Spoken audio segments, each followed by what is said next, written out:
Herzlich willkommen bei Web3 Consulting. Heute ist der 4. September 2022 und das Thema heute lautet Web3. Ich möchte erklären, was Web3 eigentlich ist und wozu man das braucht. Also, legen wir los.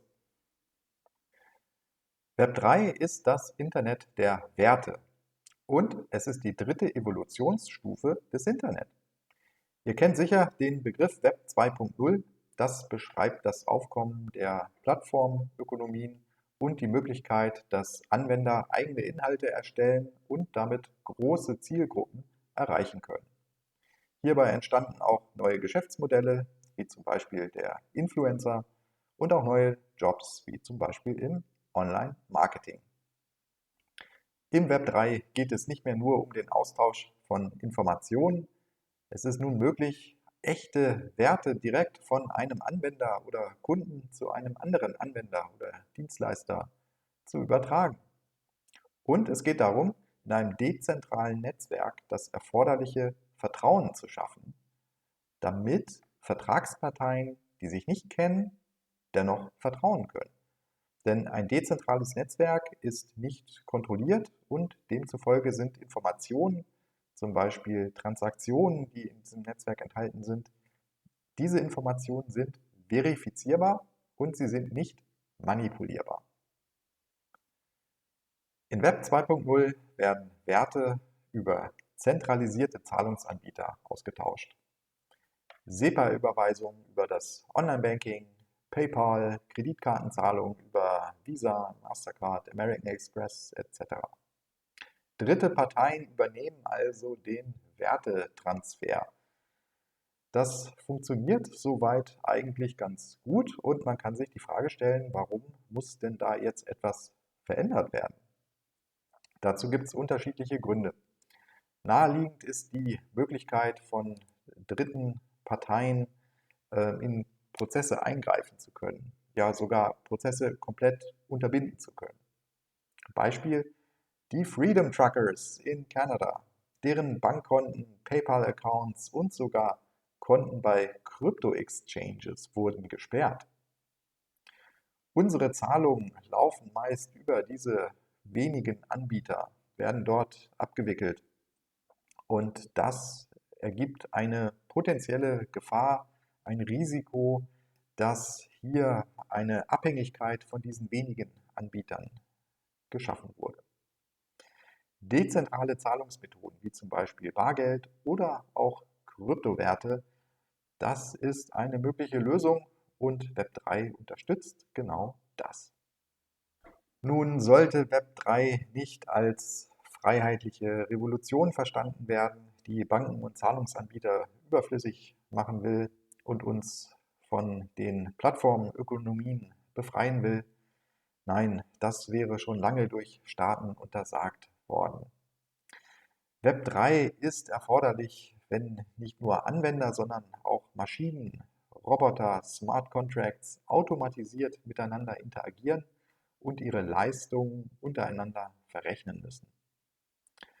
Das Weltwirtschaftsforum selbst zeichnet eine Vision von zunehmender Digitalisierung, Vernetzung und Automatisierung.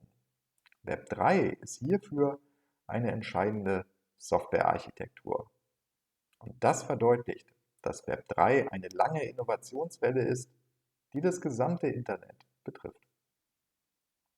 Kryptowerte spielen also eine Rolle im Hintergrund von Web3. Das ist auch der Grund, warum es hier auf dem Kanal immer wieder auch um Kryptowerte geht. Nicht nur zum Zocken und zum Vermögensaufbau, sondern es geht auch um die Rolle von einzelnen Kryptowerten in der künftigen Architektur des Internets, dem Web3.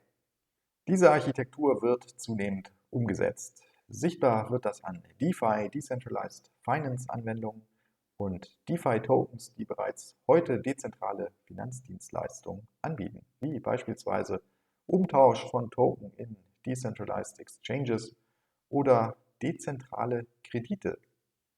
Hier ergeben sich bereits neue Geschäftsmodelle wie Liquidity Mining oder Entwicklung von dezentralen Anwendungen, sogenannten dApps, und deren direkte Monetarisierung über Provisionen, Gebühren, die bei der Nutzung anfallen. Wir müssen also nicht unbedingt weitere Geschäftsmodelle oben aufgesetzt werden, wie Werbung oder Affiliate-Links etc., sondern die eigentliche Nutzung kann für den Entwickler bereits ganz einfach monetarisiert werden. Sichtbar ist es aber auch bereits bei den großen Big Techs und Big Finance Unternehmen. Zum Beispiel Facebook. Facebook arbeitet bereits seit Jahren an einer Währung. Erst hieß sie Libra, dann wurde sie umbenannt in Diem, um innerhalb des Facebook-Ökosystems einen direkten Wertetransfer zu ermöglichen. Das wurde durch staatliche Interventionen vorerst unterbunden. Mittlerweile wendet sich Facebook dem Metaverse zu, hat sich bereits sogar in Meta umbenannt. Das ist ein ganz klares Zeichen und ein Bekenntnis zum Web 3.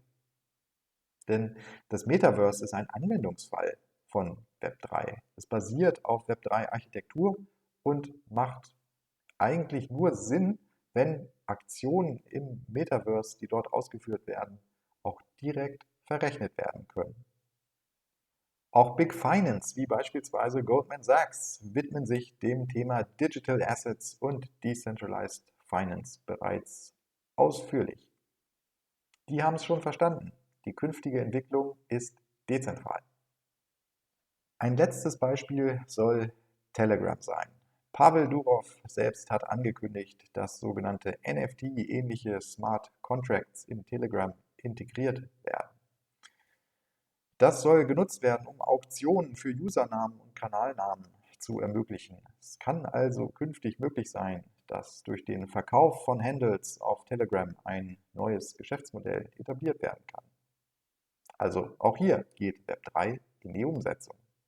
Das soll für einen ersten Einblick in Web3 genügen. Thematisch gehen wir hier auf diesem Kanal immer weiter in diese Richtung und tauchen bei bestimmten Coins und Tokens gerne auch mal etwas tiefer ein. Ich bedanke mich an der Stelle für die Aufmerksamkeit, wünsche noch einen schönen Tag und bis bald. Tschüss.